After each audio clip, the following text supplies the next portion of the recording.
సాక్షాత్తు బాలకృష్ణ నాతో ఫోన్లో మాట్లాడాడు. నాతో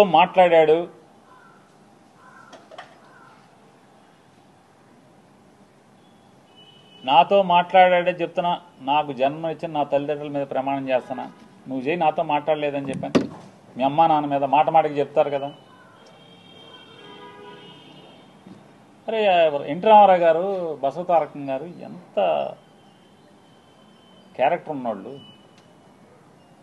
ఎంత సంస్కారవంతంగా బతికారు వాళ్ళు, ఎంత సంస్కారవంతంగా బతికారు. వాళ్ళ కడుపును పుట్టి ఈ రకమైనటువంటి నీచపు మాటల అసెంబ్లీలో. పోనీ ఎక్కడో అక్కడ కూర్చుని చీకట్లో ముందేస్తా మాట్లాడామంటే అది వేరు.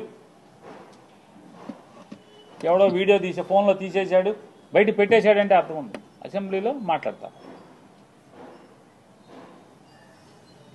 నన్ను అడిగావు బాలకృష్ణ, నన్ను అడిగావు ఫోన్ చేసి, జగన్మోహన్ రెడ్డి గారితో అపాయింట్మెంట్ ఇచ్చు నేను వచ్చి కలుస్తానని చెప్పాను. అఖండ సినిమా కోసం మిరియాల రవీందర్ రెడ్డి ఆయన ఎవరో ఉన్నాడు, నా దగ్గరికి వచ్చాడు. నన్ను అడిగి 10 మందితో మాట్లాడించి అపాయింట్మెంట్ తీసుకుని నా దగ్గరికి వచ్చాడు.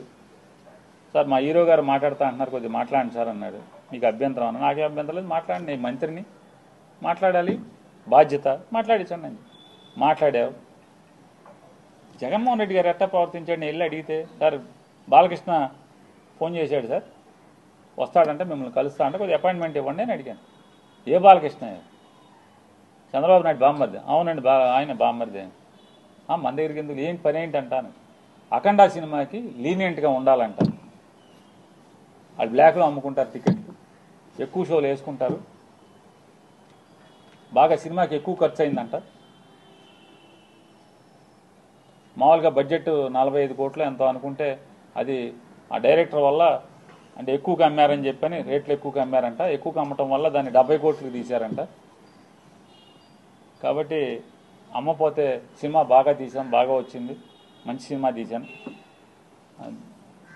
కాబట్టి చూడండి పొమ్మని అడుగుతున్నాడండి. సరే ఏదో మాట్లాడేది సరే, వాళ్ళకి ఏమైనా సాయం కావాలంటే చేసి పెట్టని చెప్పి. అంత హుందాగా ప్రవర్తించినటువంటి జగన్మోహన్ రెడ్డి గారి గురించి మాట్లాడే భాష. వాళ్ళ తండ్రి గారు ఏం చేశాడు మీకు సాయం తెలీదా?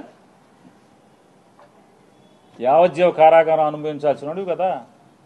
జీవితంలో మర్చిపోతాడు ఎవడన్నా? మనిషి జన్మెత్తినోడు చిన్న సాయం చేస్తే ఎవరు కూడా మర్చిపోరు.